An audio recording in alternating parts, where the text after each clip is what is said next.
Nouvelle vidéo vendredi à 17h pour la présentation du Tour d'Espagne 2025. Bonjour et bienvenue sur ce nouveau podcast qui va parler exclusivement de cyclisme sur route. C'est Mayol de la chaîne Culturia et c'est un plaisir de vous parler aujourd'hui. Et aujourd'hui, on se retrouve pour parler d'une certaine formation Emirati et de leur domination assez phénoménale sur les courses par étapes World Tour, voire plus.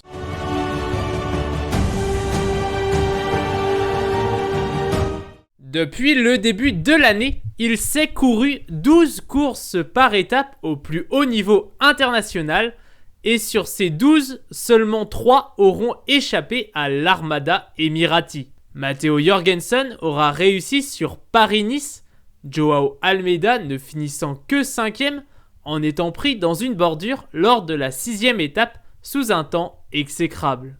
On a le vétéran Primoz Roglic qui s'empare de la Volta Ciclista à Catalonia devant Juan Ayuso, dépossédé de son maillot de leader lors de la dernière étape vers Barcelone. Le dernier tour est un grand tour avec le Giro et Simon Yates qui devance Isaac Del Toro grâce à une seule étape, celle du Finestré. Même quand UAE ne gagne pas, ils sont bien proches. Malgré ses échecs, Jonathan Narvaez s'est imposé sur le Santos Tour Down Under devant Javier Romo et Finn Fischer-Black. Juan Ayuso a devancé Filippo Ganna et Antonio Tiberi sur Tirreno Adriatico. Brandon McNulty a remporté le Tour de Pologne devant Antonio Tiberi et Matteo Sobrero.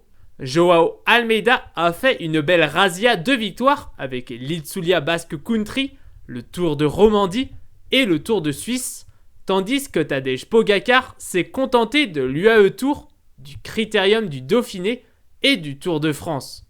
Comme il ne reste plus que 3 courses par étape au niveau World Tour, on peut déjà dire que l'équipe UAE Team Emirates a remporté plus de la moitié des épreuves d'une semaine au plus.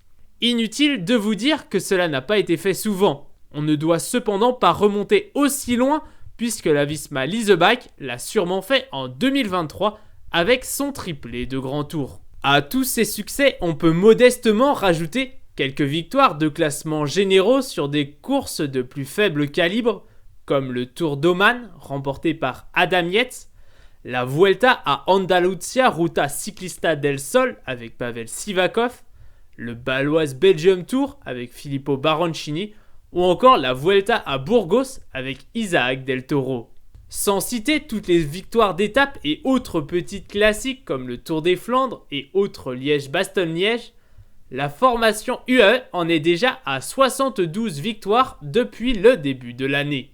Cela est déjà plus que les 33 victoires acquises en 2020, que les 32 acquises en 2021, que les 48 acquises en 2022, que les 57 acquises en 2023 et que les 64 acquises au même moment en 2024.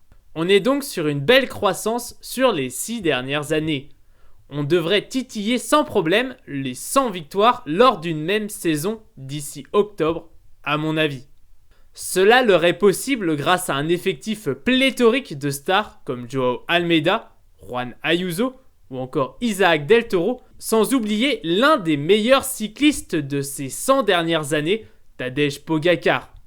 Ce qui est permis grâce à un avantage évident de nature financière. Leur budget doit approcher les 70 millions d'euros, ce qui fait d'eux, sans concurrence possible, les premiers du classement financier, devant sûrement Visma Leasebike aux alentours de 60 millions, et Ineos Grenadiers aux alentours vraisemblablement des 50 millions.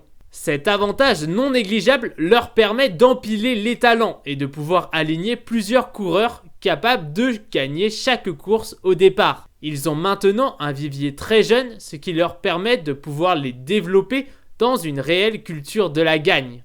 Même si de mon point de vue, cela n'a pas l'air de fonctionner pour un certain coureur suisse que je ne citerai pas.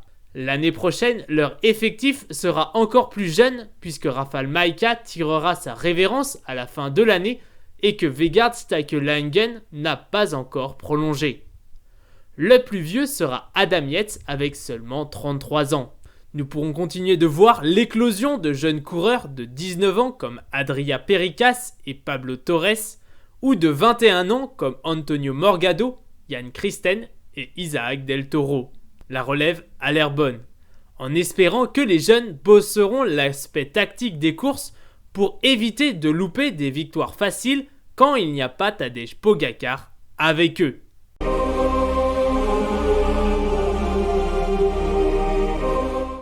Même si vous comprendrez que je n'aime pas trop UAE, j'espère que je reste assez objectif sur mes propos.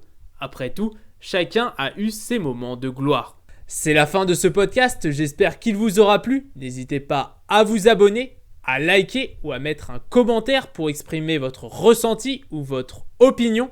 C'était un plaisir, à bientôt.